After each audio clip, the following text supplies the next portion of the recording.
So guys, अगर आप लोग ड्रैगन बॉल के फैन हो तो आपने ज़रूरी ऐसा नोट किया होगा कि अधिकतर फैंस कम्युनिटी में सिर्फ फाइट्स और पावर स्केलिंग के बारे में बात करते हैं, स्टोरी के बारे में उतनी बात नहीं करते, खास तौर पे इंडिया में। अब वैसे तो इसमें कुछ भी गलत नहीं है, लेकिन इससे एक परसेप्शन बिल्ड होने लगता है उन एनिमे फैंस के बीच में जिन्होंने ड्रैगन बॉल जी कभी भी नहीं देखा है, और वो ऐसा ओपिनियन बनाने लगते हैं कि ड्रैगन बॉल के अंदर स्टोरी होगी ही नहीं, सिर्फ फाइट्स ही फाइट्स होंगी। और इसीलिए आज के इस वीडियो में मैं इस परसेप्शन को चेंज करने वाला हूँ, ये बताकर कि कैसे ड्रैगन बॉल जी की स्टोरी भी किसी भी पॉपुलर एनिमे जैसे कि नारुतो या फिर वन पीस से कम नहीं थी। और इसके लिए मैं रिव्यू करूंगा नेमिक आर्क को और बताऊंगा कि क्यों ये आर्क ड्रैगन बॉल जी का बेस्ट आर्क था। और साथ में मैं जो भी पॉइंट्स बताने वाला हूँ उससे आप ये भी समझ सकते हो कि क्यों ड्रैगन बॉल जी की स्टोरी को और ज़्यादा एप्रिसिएशन मिलना चाहिए। अब इससे पहले कि मैं इस वीडियो को आगे बढ़ाऊं, पहले मैं थोड़ा सा ये बताना चाहता हूँ कि नेमिक आर्क कहाँ से शुरू होकर कहाँ पे ख़त्म होता है। तो देखो, जब गोकू और वेजिटा की बैटल कंक्लूड होती है और वेजिटा अपने प्लेनेट पे पहुँच जाता है, वहाँ से नेमिक आर्क शुरू होता है। और उस पॉइंट तक जब फ्रीजा, गोहान, क्रेलियन और वेजिटा को कन्फ्रंट करता है, वहाँ पे नेमिक आर्क खत्म हो जाता है। तो बेसिकली गिनियो फोर्स का आर्क नेमिक आर्क का ही एक पार्ट है और उसकी भी मैं इस वीडियो में बात करने वाला हूँ। अब देखो, सबसे पहला पॉइंट जो कि नेमिक आर्क को स्पेशल बनाता है ना, वो है इसकी वर्ल्ड बिल्डिंग। क्योंकि ये पहला आर्क है जो कि अर्थ पे प्लेस ना होकर एक डिफरेंट प्लेनेट पे होता है, जहाँ पे कि पानी ग्रीन कलर का है, जहाँ पे कि रात कभी भी नहीं होती है, जहाँ पे कि 3 सन्स होते हैं। और इसी के ही कारण सेयंस के पास फ्रीजा से लड़ते वक्त एक बहुत बड़ा एडवांटेज नहीं होता ओजारू बनने का। फिर थोड़े समय बाद हमें ये भी पता पड़ता है कि नेमिक की ड्रैगन बॉल्स अर्थ के ड्रैगन बॉल्स के कंपैरिजन में काफ़ी बड़ी होती हैं और एक बार में 3 विशेष को पूरा कर सकती हैं। इसके अलावा पोरंगा कुछ ऐसे काम कर सकता है जो कि शैनरॉन नहीं कर सकता, और कुछ ऐसे काम नहीं कर सकता जो कि शैनरॉन कर सकता है। तो इसके कारण काफ़ी सारे प्लॉट ट्विस्ट होते हैं जो कि नहीं होते अगर यहाँ पे भी छोटी ड्रैगन बॉल्स होती जो कि एक बार में सिर्फ एक ही विश को पूरा कर पाती। तो आई होप कि आप समझ गए होंगे कि कैसे वर्ल्ड बिल्डिंग ना ही सिर्फ इस आर्क को स्पेशल बना रही है, बल्कि प्लॉट ट्विस्ट को अंजाम देने का काम भी कर रही है। फिर सेकंड रीज़न आता है हिस्ट्री एंड इमोशंस। ये पहला आर्क है जहाँ पे कि सेयन हिस्ट्री को एक्सप्लोर किया गया, जिसके कारण एक इमोशनल इम्पैक्ट क्रिएट हुआ। क्योंकि जब कोई वेजिटा को बताता है कि फ्रीजा ने उसके होम वर्ल्ड को ख़त्म क्यों किया, तब हमें समझ में आता है कि वेजिटा उतना बुरा आदमी नहीं है जितना कि वो लगता है। और वो ड्रैगन बॉल्स के पीछे इतना ज़्यादा डेस्परेट इसीलिए है क्योंकि वो फ्रीजा को हराना चाहता है और उसके पास में इसके अलावा और कोई भी अल्टरनेटिव नहीं है।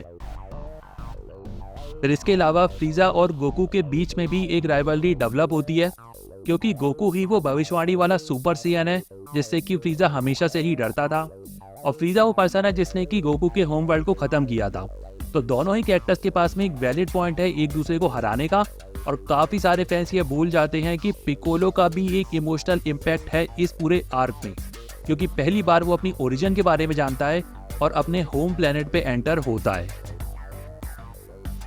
Plot twist. अब वैसे तो एनीमे का नाम है ड्रैगन बॉल जी, लेकिन फिर भी हमें ड्रैगन बॉल्स के अराउंड स्टोरी रिवॉल्व होती हुई बहुत ही कम दिखती है। इनफैक्ट ये एक लौता आर्क है जहाँ पे कि कैरेक्टर्स ड्रैगन बॉल्स को इकट्ठा करने के लिए संघर्ष करते हैं, जिसके कारण काफ़ी सारे प्लॉट ट्विस्ट और शॉकिंग मोमेंट्स देखने को मिलते हैं। क्योंकि आर्क की शुरुआत में फ्रीजा के पास में 5 ड्रैगन बॉल्स होती हैं, गोहान और क्रेलियन के पास में 1 और वेजिटा के पास में भी 1। लेकिन फिर जब फ्रीजा वेजिटा को किडनैप करवा लेता है तो वेजिटा वहाँ से 5 ड्रैगन बॉल्स चुरा लेता है, और जब वो क्रेलियन से 7वीं ड्रैगन बॉल हासिल करता है तो उसको लगता है कि उसे इनविंसिबल होने से कोई नहीं रोक सकता।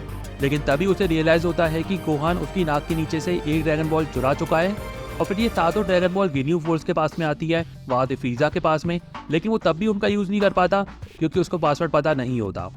तो ये जो पूरी स्टोरी घूमी है ना, ये मेरे को मास्टरपीस लगती है, ना ही सिर्फ प्लॉट ट्विस्ट की वजह से बल्कि सस्पेंस और टेंशन की वजह से भी। और जब मैं पहली बार नेमिक आर्क को देख रहा था तो मैं तो समझ ही चुका था कि क्रेलियन और गोहान उतने स्ट्रॉन्ग नहीं है कि वो फ्रीजा के चमचों के सामने टिक पाए, और इसलिए देखना काफ़ी ज़्यादा एक्साइटिंग था। ये इतनी बड़ी आर्मी से बच के कैसे ड्रैगन बॉल्स को हासिल करने वाले हैं, जिसमें कि काफ़ी सारे खतरे हैं, बिकॉज कभी ना कभी किसी स्ट्रॉन्ग कैरेक्टर के सामने इनका सामना होने वाला है, जैसे कि ज़ारबॉन, डिडोरिया या फिर गिनियो फोर्स। तो उस मोमेंट पे ये क्या करेंगे, कैसे बच के निकलेंगे, तोरियामा क्या तरीका निकालेंगे, ये देखने में भी काफ़ी ज़्यादा सस्पेंस था। तो बेसिकली अगर मैं इस आर्क को समराइज़ करूँ ना, तो ये कैट एंड माउस वाला गेम था जहाँ पे कि कैट है ऑफकोर्स फ्रीजा और हर कैरेक्टर को अपने इंटरेस्ट के लिए ड्रैगन बॉल्स को इकट्ठा करना है। और इस प्लॉट की वजह से मैं इस आर्क को दूसरे आर्क के कंपैरिजन में सबसे ऊपर रैंक करता हूँ। फिर आता है पावर लेवल और पावर स्केलिंग का कंसेप्ट। एक टाइम हुआ करता था जब कैरेक्टर्स पावर लेवल्स को इस काउंटर पे नोट किया करते थे, जिसके कारण एक हाइप बिल्ड होती थी। ये आखिरी आर्क है जिसमें कि पावर लेवल्स का कोई भी रेलिवेंस रहा हो, बिकॉज एक बार जब फ्रीजा लड़ने आता है तो फिर उसकी पावर लेवल मिलियन और बिलियंस तक जाने लगती है और इसके कारण पावर लेवल का कंसेप्ट ही थोड़ा सा फेल हो जाता है। बिल्कुल उसी तरीके से जब ट्रांसफॉर्मेशन के कंसेप्ट को इंट्रोड्यूस नहीं किया गया था तो अलग अलग तरीके होते थे किसी भी कैरेक्टर को स्ट्रॉन्ग बनाने के लिए, जैसे कि फ्यूजन, ज़ेनकाई बूस्ट या फिर हिडन पावर को अनलॉक करना। और इन सारे तरीकों का यूज इस आर्क के अंदर किया गया है, जो कि बहुत ही अच्छी स्टोरी राइटिंग है। अब भले ड्रैगन बॉल की स्टोरी फाइट्स के अराउंड रिवॉल्व करती है, बट इसका मतलब ये बिल्कुल भी मत समझना कि जो कमज़ोर कैरेक्टर्स हैं या फिर ऐसे कैरेक्टर जो कि फाइट नहीं करते हैं उनकी कोई वैल्यू ही नहीं है या फिर उनको इम्पोर्टेंट नहीं बनाया जा सकता है। क्योंकि इस आर्क में हम देखते हैं कि काफ़ी सारे ऐसे कैरेक्टर्स, खास तौर पे नेमिकियंस, ना ही सिर्फ अपना अपना रोल प्ले करते हैं बल्कि स्टोरी को भी इंटरेस्टिंग बनाते हैं। फॉर एग्जाम्पल के तौर पे मोरी, एक ऐसा कैरेक्टर जिसको कि अधिकतर ड्रैगन बॉल फैंस याद भी नहीं रखते। आर्क के शुरू में ही फ्रीजा और उसके चमचों के इस काउंटर को नष्ट कर देता है, जिसके कारण फ्रीजा बची हुई 2 ड्रैगन बॉल्स को ट्रैक नहीं कर पाता और ना ही वो वेजिटा को ट्रैक कर पाता है, जो कि उससे 5 ड्रैगन बॉल चुरा के भाग चुका होता है। बिल्कुल इसी तरह गुरु अपना रोल प्ले करते हैं क्रिलियन और गोहान की पावर को अनलॉक करने में, नील अपना रोल प्ले करता है फ्रीजा को होल्ड बैक करने में, और डेंटे अपना रोल प्ले करता है पिकोलो को रिवाइव करने में। इसके अलावा गोहान डेंटे को बचाता है, क्रिलियन सोलर फ्लेयर का यूज़ करके डिडोरिया को चकमा देता है, और वेजिटा के बारे में तो खैर मैं क्या ही बोलूँ। इस पूरे आर्क में सबसे ज़्यादा शाइन करता है, इनफैक्ट ये आर्क उसी का ही है। और जैसा कि मैंने कहा कि इस आर्क में सपोर्टिंग कैरेक्टर जितना ज़्यादा रोल प्ले करते हैं, जितना ज़्यादा इम्पैक्ट डालते हैं, ऐसा मैंने दूसरे आर्क में होते हुए नहीं देखा। और इस कारण से भी मेरे को नेमिक आर्क ड्रैगन बॉल जी का पीक लगता है। फिर अगला और आखिरी पॉइंट आता है ओशन डब। अब ड्रैगन बॉल को इंग्लिश में 2 स्टूडियो ने डब किया है, जिनमें से एक है ओशन डब और दूसरा फन एनिमेशन। हम लोगों ने बचपन में जो हिंदी डब में ड्रैगन बॉल जी देखा है ना, उसमें ओशन डब के OST यूज़ हुए हैं, लेकिन पता नहीं क्यों एपिसोड नंबर 54 के बाद में ओशन डब ने डब करने से मना कर दिया और इसीलिए फिर फन एनिमेशन ने आगे के एपिसोड्स को डब किया, जिसमें कि कभी भी ओशन डब के OST यूज़ नहीं हुए। अब वैसे तो फन एनिमेशन का बैकग्राउंड म्यूजिक भी काफ़ी अच्छा है, लेकिन in terms of intensity, suspense और टेंशन ओशन डब के OST का कोई मुकाबला ही नहीं है। और इसलिए मैं इस आर्क को और भी ज़्यादा हाईली रेट करता हूँ, बिकॉज ये आखिरी बार था जिसमें कि ओशन डब के OST का यूज़ किया गया था। तो गाइस, यही था एक छोटा सा वीडियो तोरियामा की लेगेसी और ड्रैगन बॉल जी की स्टोरी राइटिंग को सेलिब्रेट करने के लिए।